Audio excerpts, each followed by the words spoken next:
I was 27 years old, I left a very demanding job in management consulting for a job that was even more demanding, teaching. I went to teach 7th graders math in the New York City public schools. And like any teacher, I made quizzes and tests, I gave out homework assignments. When the work came back, I calculated grades. What struck me was that IQ was not the only difference between my best and my worst students. Some of my strongest performers did not have stratospheric IQ scores. Some of my smartest kids weren't doing so well. And that got me thinking. The kinds of things you need to learn in 7th grade math, sure, they're hard. Ratios, decimals, the area of a parallelogram. But these concepts are not impossible. And I was firmly convinced that every one of my students could learn the material if they worked hard and long enough. After several more years of teaching, I came to the conclusion that what we need in education is a much better understanding of students and learning from a motivational perspective, from a psychological perspective. In education, the one thing we know how to measure best is IQ. But what if doing well in school and in life depends on much more than your ability to learn quickly and easily? So I left the classroom and I went to graduate school to become a psychologist. I started studying kids and adults in all kinds of super challenging settings. And in every study, my question was, who is successful here and why? My research team and I went to West Point Military Academy. We tried to predict which cadets would stay in military training and which would drop out.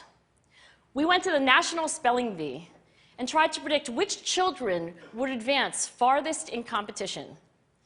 We studied rookie teachers working in really tough neighborhoods, asking which teachers are still going to be here in teaching by the end of the school year. And of those, who will be the most effective at improving learning outcomes for their students? We partnered with private companies asking which of these salespeople is going to keep their jobs and who's going to earn the most money. In all those very different contexts, one characteristic emerged as a significant predictor of success.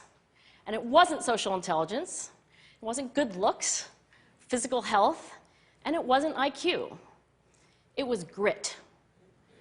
Grit is passion and perseverance for very long-term goals. Grit is having stamina. Grit is sticking with your future, day in, day out, not just for the week, not just for the month, but for years, and working really hard to make that future a reality. Grit is living life like it's a marathon, not a sprint. A few years ago, I started studying grit in the Chicago public schools. I asked thousands of high school juniors to take grit questionnaires, and then waited around more than a year to see who would graduate. Turns out that grittier kids were significantly more likely to graduate, even when I matched them on every characteristic I could measure, things like family income, standardized achievement test scores, even how safe kids felt when they were at school. So it's not just at West Point or the National Spelling Bee that grit matters, it's also in school, especially for kids at risk for dropping out. To me, the most shocking thing about grit is how little we know, how little science knows about building it.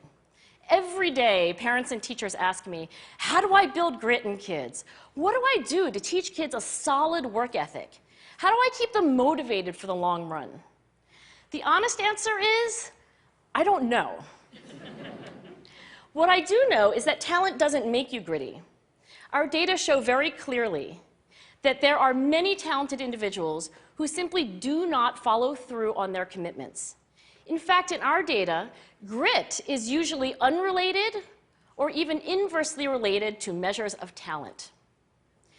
So far, the best idea I've heard about building grit in kids is something called growth mindset. This is an idea developed at Stanford University by Carol Dweck, and it is the belief that the ability to learn is not fixed, that it can change with your effort.